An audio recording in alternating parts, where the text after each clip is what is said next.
Sex at Dawn by Christopher Ryan. Audiobook summary and review by StoryShots. If monogamy were natural, we wouldn't need contracts, laws, and religions to enforce it. Humans are not naturally monogamous.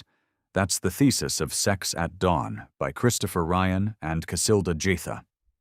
For decades, evolutionary psychologists claimed men evolved to spread their seed, while women evolved to be choosy and faithful.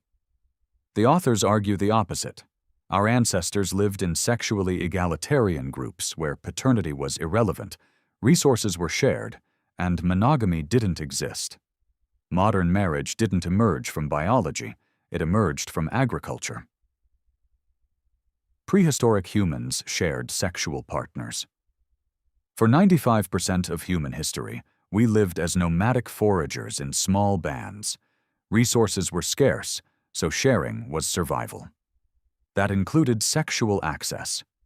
Multiple studies of contemporary hunter-gatherer societies show low jealousy, fluid partnerships, and children raised communally. Paternity was either unknown or unimportant because all adults invested in all children. Monogamy creates sexual scarcity, and scarcity creates conflict. Pre-agricultural societies avoided this by rejecting sexual ownership entirely.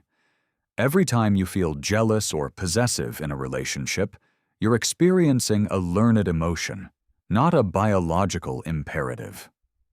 The assumption that monogamy is natural makes you blame yourself when it feels hard. Human beings evolved to share, not to own.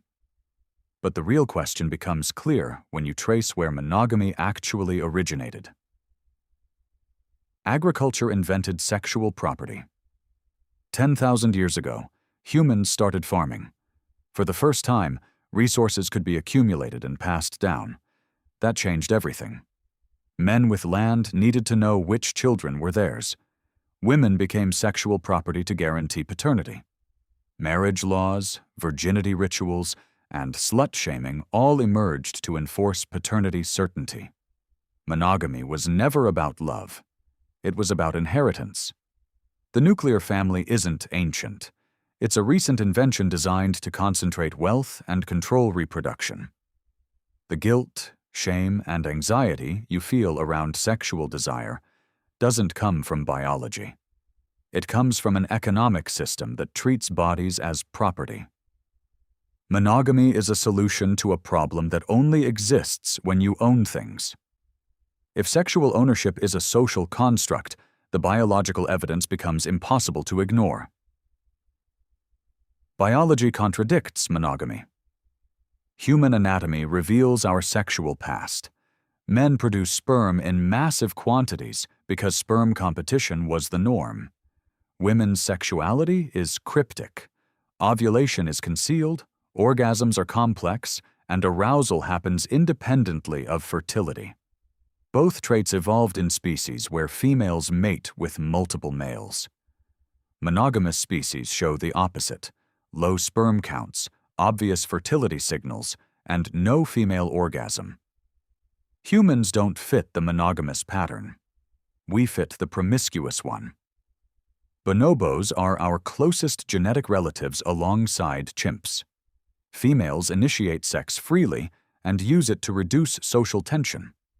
7% of our DNA with bonobos, yet our culture insists we're naturally possessive and jealous. Your body was designed for sexual variety, not lifetime exclusivity.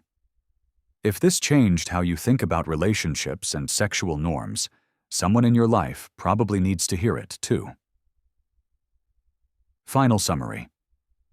But the chapter on how modern marriage counseling reinforces agricultural-era myths about fidelity will make you rethink every relationship book you've ever read. The authors also reveal how pharmaceutical companies profit from medicalizing normal sexual variety, turning natural desire into dysfunction. Sex at Dawn challenges the myths of modern relationships with evidence from anthropology, primatology, and anatomy. This book is for anyone questioning why monogamy feels so difficult, or anyone curious about what humans actually evolved to do. The full written summary, visual infographic, and animated video of Sex at Dawn by Christopher Ryan and Casilda Jatha are all in the StoryShots app.